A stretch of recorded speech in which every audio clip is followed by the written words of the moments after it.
नमस्कार। घरमै बसेर सरकारी काम, त्यो पनि जग्गा जमिनको? सुन्दा अलि अचम्म लाग्न सक्छ, तर मेरो कित्ताले यो सम्भव बनाएको छ। आज हामी यही अनलाइन सेवाको बारेमा कुरा गर्नेछौँ, जसले हाम्रो कामलाई एकदमै सजिलो बनाइदिन्छ। ल, अब लागौं विषयवस्तुतिर। आजको छलफलमा हामी के हेर्छौं त? सबभन्दा पहिले यो मेरो कित्ता आखिर हो के?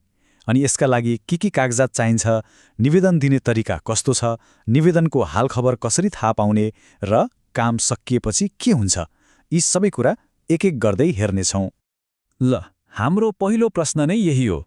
आखिर यो मेरो कित्ता भनेको के हो त? आउनुहोस् यसलाई बुझौँ।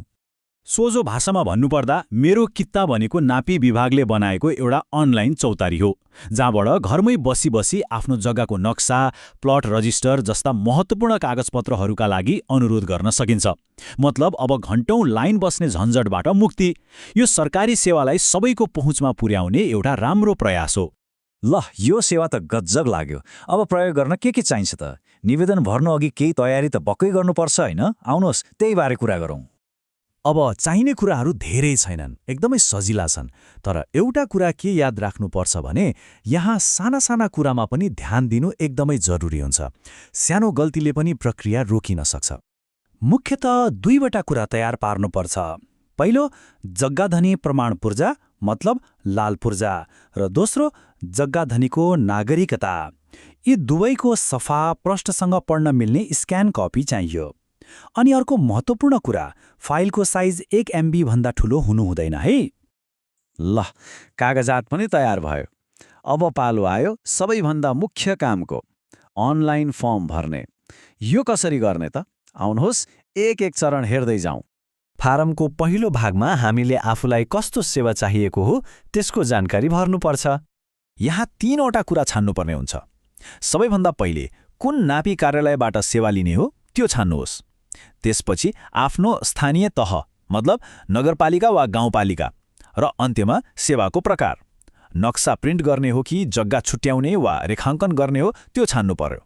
सेवाको विवरण भरेपछि अब पालो आउँछ जग्गाधनीको विवरण भर्ने।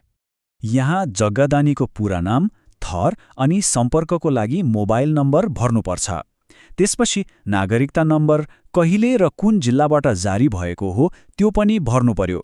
अनि अघि हामीले तयार पारेको लाल पूर्जा र नागरिकताको स्क्यान कपी अपलोड गर्ने ठाउँ पनि यही हो। ल, अब फारमको अन्तिम तर सबैभन्दा महत्त्वपूर्ण खण्डमा आइपुग्यौँ, जग्गाको विवरण। यो भाग भर्दा एकदमै होशियार हुनुपर्छ है। साबिकको गाविस वा नगरपालिका, वडा नम्बर, नक्सा सिट नम्बर र कित्ता नम्बर, यी सबै कुरा लाल पूर्जामा जे छ त्यही हुबहु सार्नुपर्छ। एक अक्षर पनि यताउता भयो भने समस्या आउन सक्छ। ल, फर्म भरेर पठाइयो। अब के भइरहेको छ भनेर कसरी थाहा पाउने? आफ्नो निवेदन कहाँ पुग्यो भनेर जाँच्ने तरिका पनि छ। निवेदन सबमिट गर्ने बित्तिकै तपाईले दिनुभएको मोबाइल नम्बरमा एउटा OTP कोड आउँछ। यो कोड एकदमै महत्त्वपूर्ण छ, यसलाई डिलिट गर्नु हुँदैन, किनभने आफ्नो निवेदन ट्र्याक गर्न यही कोड चाहिन्छ। अब निवेदनको अवस्था हेर्न मेरो कित्ताको वेबसाइटमा जानुहोस्। त्यहाँ निवेदनको अवस्था भन्ने लिङ्क देखिन्छ। त्यसमा क्लिक गरेर आफ्नो मोबाइल नम्बर र SMS-मा आएको त्यही OTP कोड हालेपछि सबै जानकारी देखिन्छ।